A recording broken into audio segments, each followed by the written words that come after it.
The blizzard arrived suddenly, like it had been waiting for the right moment to strike. Thick snow fell from the sky, pushed hard by sharp wind that cut through everything it touched. The mountain road was empty and silent, buried under white layers that erased all signs of direction. No streetlights. No houses. No passing cars. Just cold, wind, and darkness. On the side of that road stood a woman named Mary. She was holding the hands of her 2 children, trying to keep them close, trying to keep them warm. Her coat was old and thin. Snow clung to her hair and lashes. Her breath came out in short clouds, each one shaking. Her son Ben, 8 years old, tried to stand strong. He did not cry, but his face was tight with fear and cold. His small boots were soaked, and his legs trembled even when he stayed still. Her daughter Lily, only 5, leaned against her mother, quiet and pale, too tired to complain anymore. Behind them sat their car. It had stopped an hour earlier, right in the middle of the mountain pass. The engine had made a strange sound, then gone silent. Mary had tried to start it again and again until the battery gave up completely. The heater had died soon after. The inside of the car became as cold as the outside. Mary had waited, hoping someone would pass. But no one came. This road was barely used in winter. People knew better than to travel here during storms like this. Mary knew that too, but she had no choice. She had taken this route to save time and fuel. Now she stood in the snow, wishing she could turn back time. Her husband had always handled things like this. He had been calm, steady, confident. When something broke, he fixed it. When fear showed up, he pushed it away. But he was gone now. A quiet sickness had taken him last winter, leaving Mary alone with 2 children and a life that felt heavier every day. Mary looked down at Lily. Her daughter's cheeks were pale, her lips slightly blue. That was when Mary made a decision. They could not stay here. The car would not save them. The storm was getting worse. The cold was winning.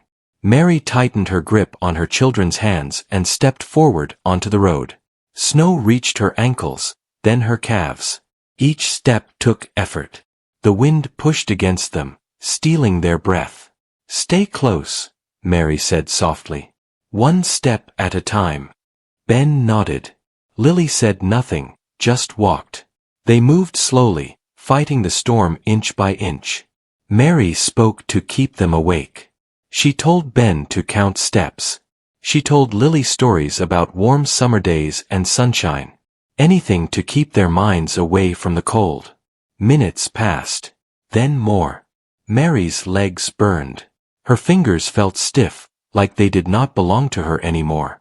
Fear wrapped around her chest, tight and heavy. She wondered if she had waited too long. She wondered if this road would be their last mistake. Then she heard it.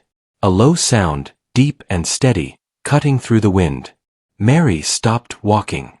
At first, she thought it was part of the storm. But the sound grew clearer. A slow, controlled rumble.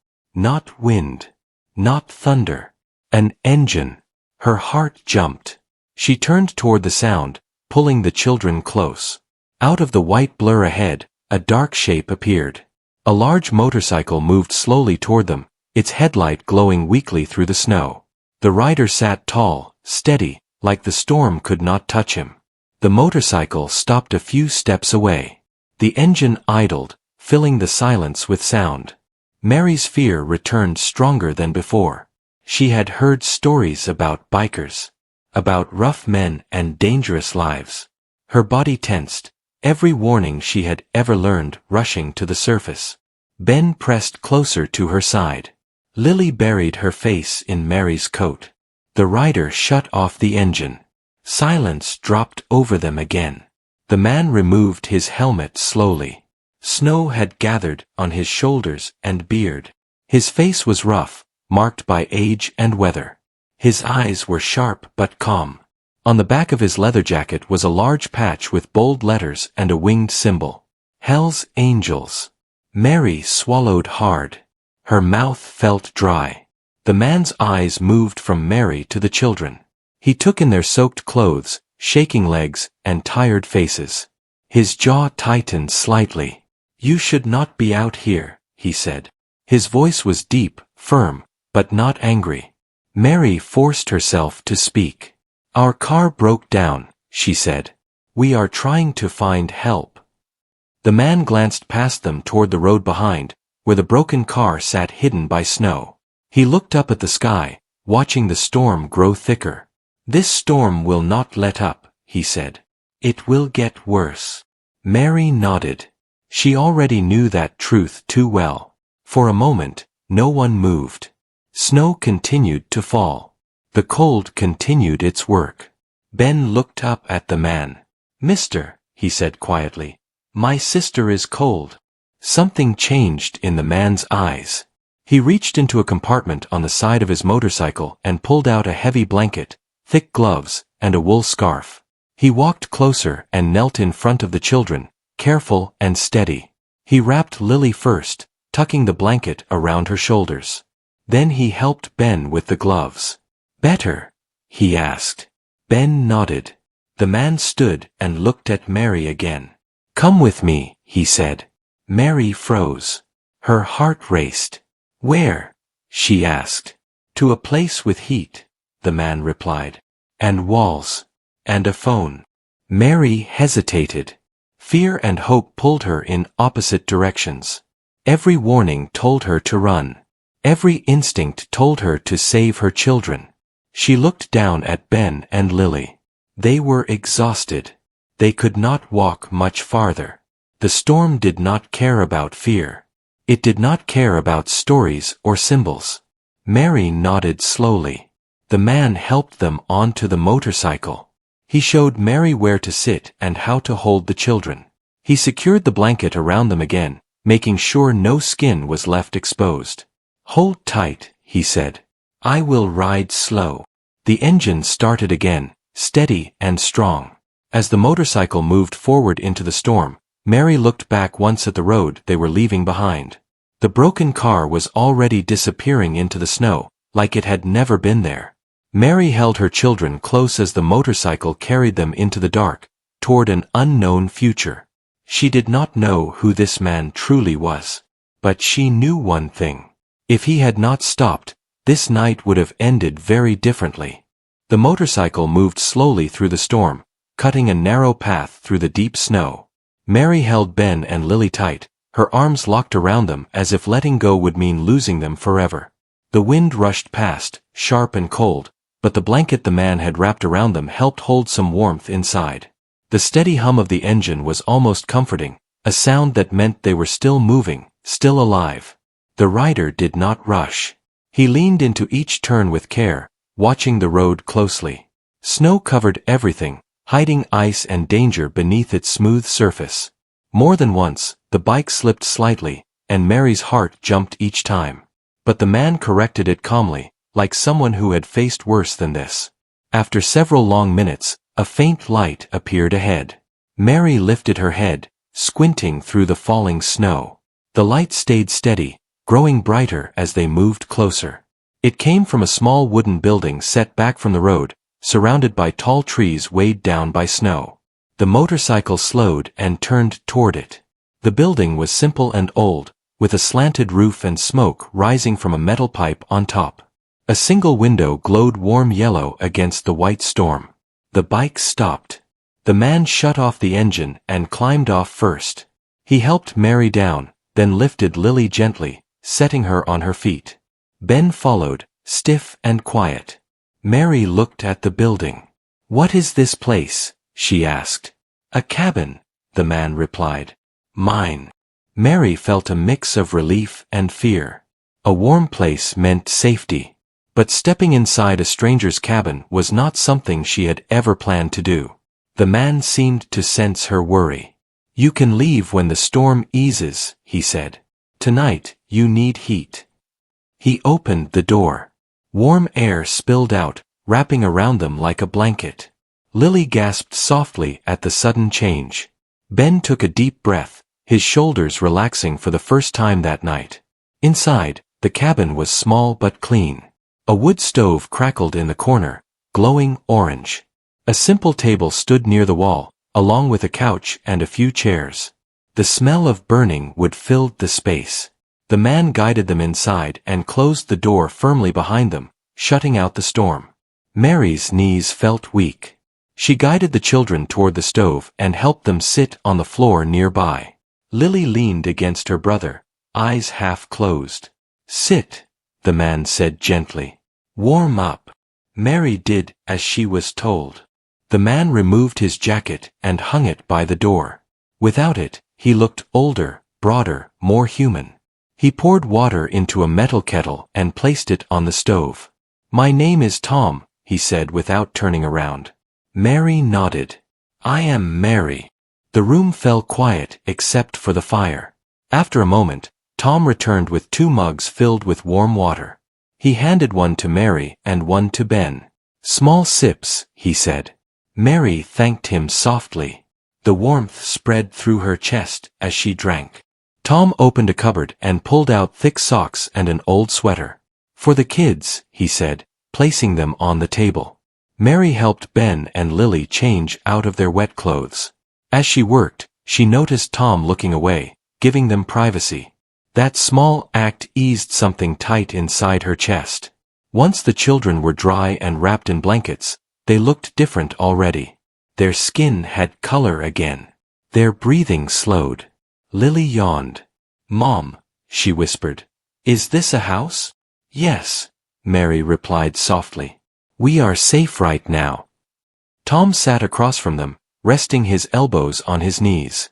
The firelight danced across his face. "I was heading back from town," he said. "Saw your tracks. Figured something was wrong." Mary swallowed. "If you had not stopped." Tom raised a hand. "You do not need to say it." Silence returned. Mary studied him quietly. The patch on his jacket lay folded near the door. Without it, he looked like a tired man who had lived a long, rough life. "People are scared of that symbol," Mary said carefully. Tom nodded once. "They have reasons." Ben looked at him. "Are you bad?" he asked, honest and unsure. Mary's breath caught. Tom did not get angry. He looked at Ben for a long moment, then answered. "I have done things I am not proud of," he said. "I have also helped people when I could. Life is not one thing, kid." Ben thought about that, then nodded. The kettle whistled again. Tom stood and poured hot water into a small bowl, then added something from a jar. "Soup," he said. "Simple." Mary's eyes filled with tears she tried to hide. "Thank you," she said. They ate slowly. The warmth and quiet settled into their bones. Outside, the storm raged on. Wind slammed against the walls. Snow piled higher against the door. The cabin shook but stood firm. After eating, Lily fell asleep in Mary's arms.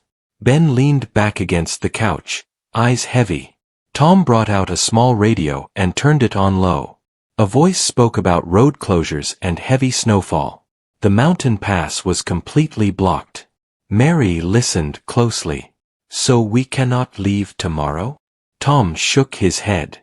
"Not until they clear the road. Maybe a day. Maybe more." Fear flickered in Mary's chest again. But it did not burn like before. This time, it shared space with warmth. Tom looked at her. "You can take the bed," he said. "I will sleep on the chair." Mary shook her head. "We can share the couch." Tom did not argue. He nodded.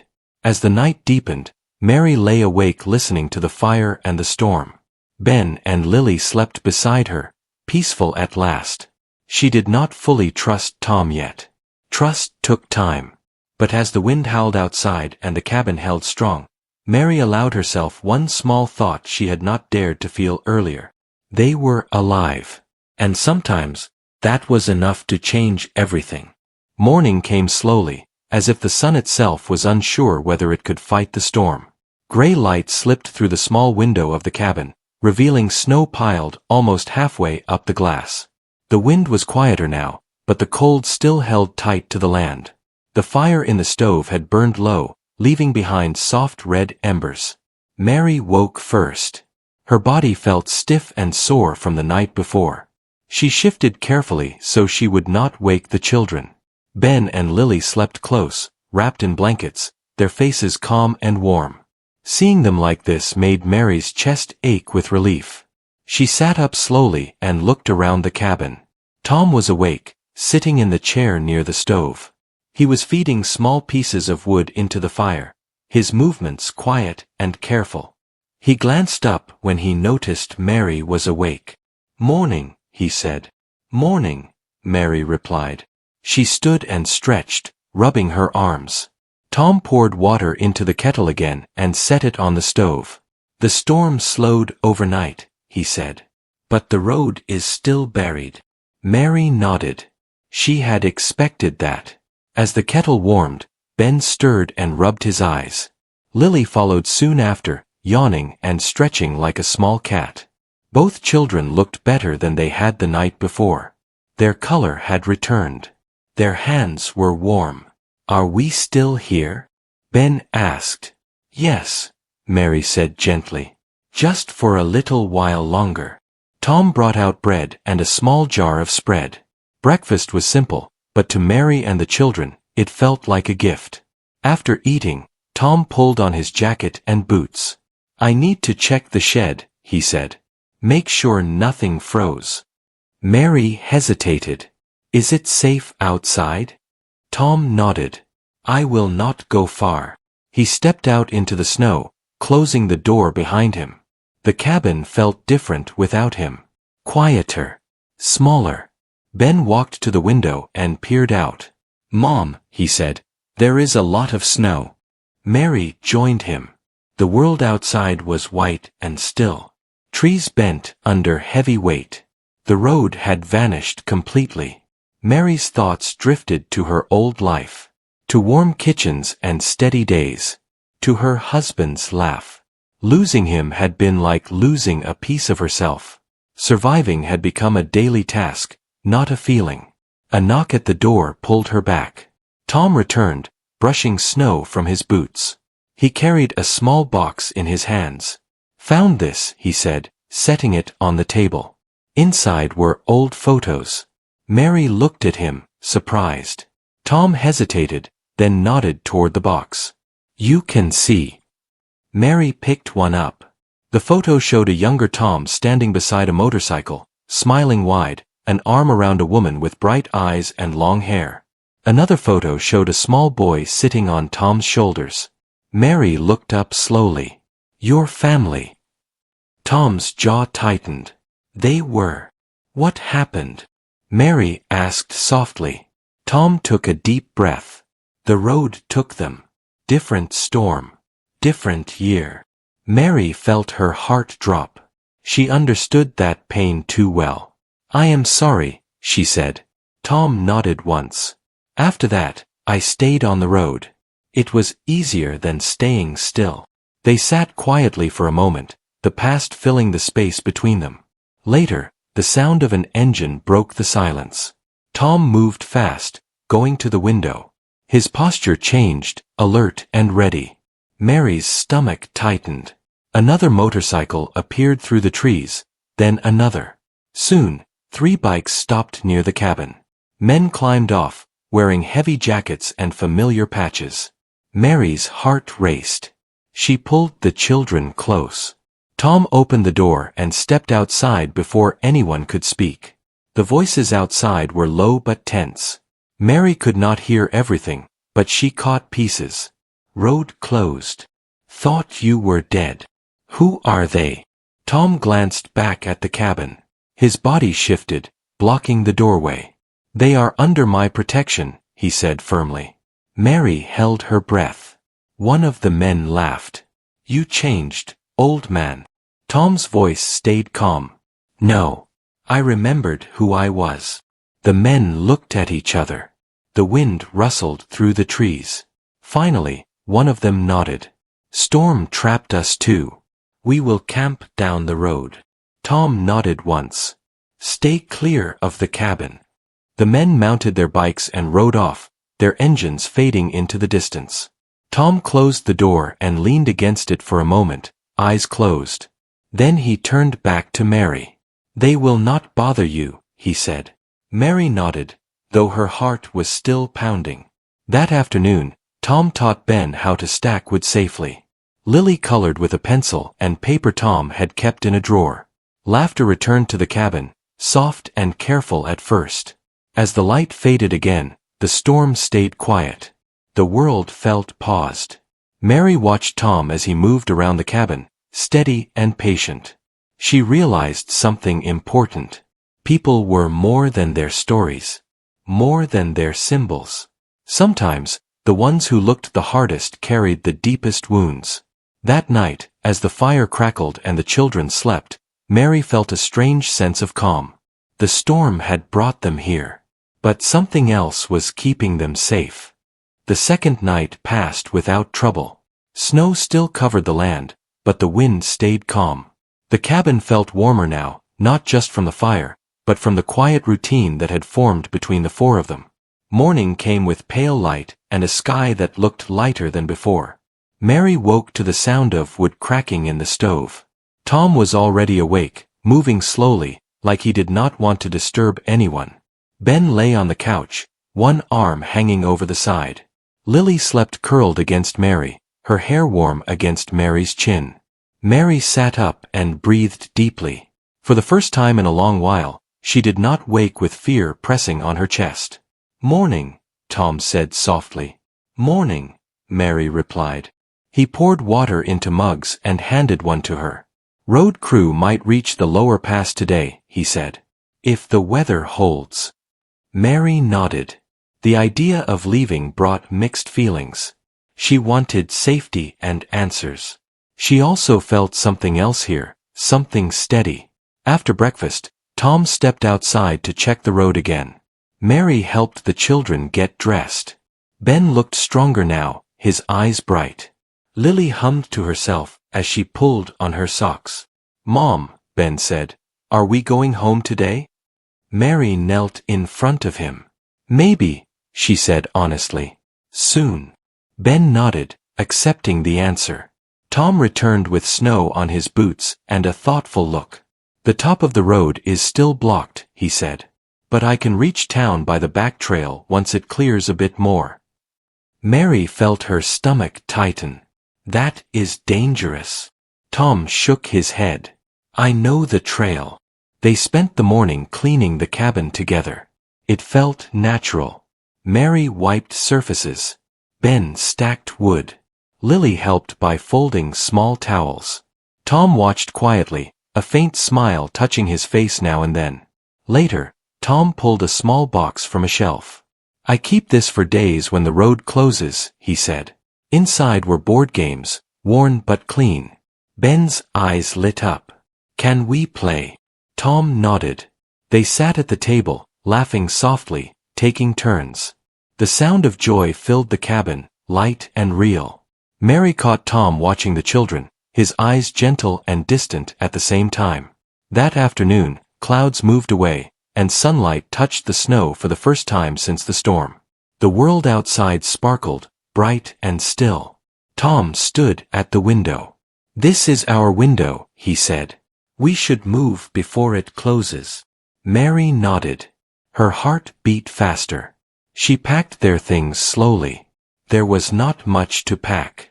Tom wrapped extra food and water for them. Before they left, Mary stopped near the door. She turned to Tom, searching for words.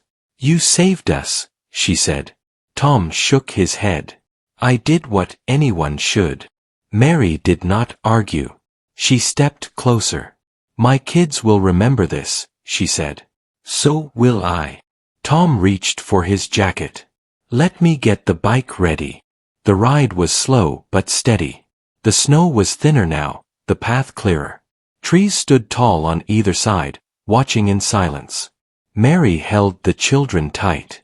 Her thoughts moved between past and future, between loss and hope. After an hour, they reached a stretch of road where the snow had been cleared. A truck stood parked ahead, lights flashing softly. Tom slowed and stopped. "That is as far as I go," he said. Mary climbed off, helping the children down. The cold felt different now. Less sharp. Ben turned to Tom. "Will we see you again?" Tom paused. Then he nodded. "Maybe," he said. "The road has a way of crossing paths." Lily hugged Tom's leg. "Thank you," she said quietly.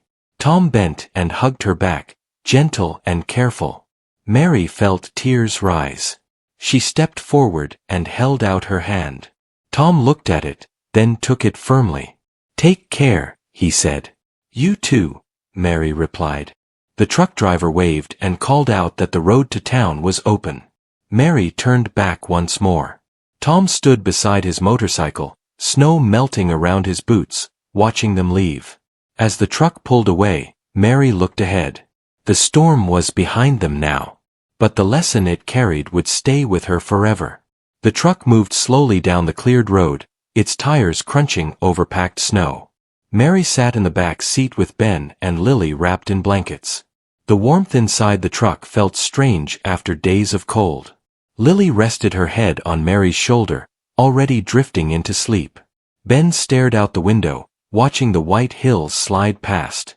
Mary looked ahead, her thoughts quiet but full. When they reached the town, everything felt louder and brighter. Plowed streets, open shops, lights in windows. Life moving forward like the storm had never happened. The truck stopped near a small medical center, and the driver helped them down. A nurse came outside quickly, her face full of concern. "Are you all right?" she asked.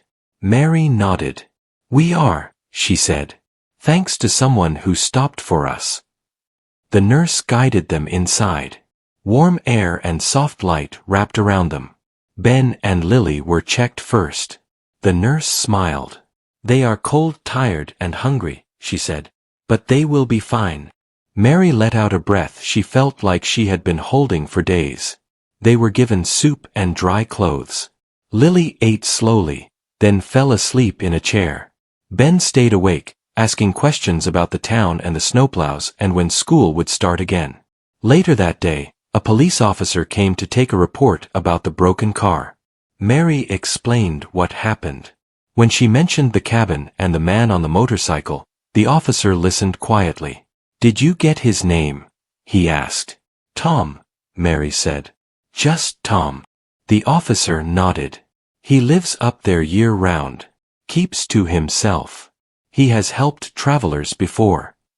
Mary felt a small smile form. She was glad to hear that. That evening, Mary and the children were given a small room at a local shelter. It was clean and warm. Ben slept almost as soon as his head touched the pillow. Lily curled up beside him, breathing soft and even. Mary sat on the edge of the bed, watching them. She thought about the cabin, the fire, the steady voice telling her to come with him. She thought about how close everything had come to ending. Fear still lived inside her, but it no longer ruled her. The next morning, Mary went to the tow yard to see the car. It was damaged but not destroyed. The mechanic said it could be fixed in a few days. Mary thanked him and walked back through town, holding Lily's hand. Ben skipped ahead, his energy returning with each step. They stopped at a small cafe. Mary bought hot drinks and pastries. As they sat at the window, watching snow fall gently, Lily asked a question that made Mary pause. "Mom," she said, "was that man an angel?" Mary smiled softly. "He was a man," she said. "Just a man who chose to help." Ben thought for a moment. "I think that makes him kind of special." Mary nodded. "I think so too." Days passed. The car was repaired. Mary found work at a local store while waiting. The town welcomed them quietly, without too many questions. Ben and Lily laughed again, played again, lived again. But something inside Mary had changed. One afternoon, while walking near the edge of town, Mary saw a familiar shape in the distance. A motorcycle stood parked near a small shop. A man with a gray beard leaned against it, talking to the owner. Mary stopped. Her heart beat faster. She took a breath and walked closer, the children beside her. Tom looked up. For a moment, he just stared. Then recognition filled his eyes. "You made it," he said. Mary nodded. "We did." Ben ran forward. "You came to town." Tom smiled. "Needed supplies." Lily hugged him without thinking. Tom laughed softly and hugged her back. They stood there for a moment, the noise of town around them. "I wanted to thank you," Mary said. "Properly." Tom shook his head. "You already did." Mary hesitated, then spoke. "If you ever pass through town again, you would be welcome at our table." Tom looked at the children, then back at Mary. "I might take you up on that." They parted ways with simple smiles. That night, Mary lay awake thinking about roads and storms and choices. She understood something she had not before. Help could come from anywhere. People were not always what their labels said.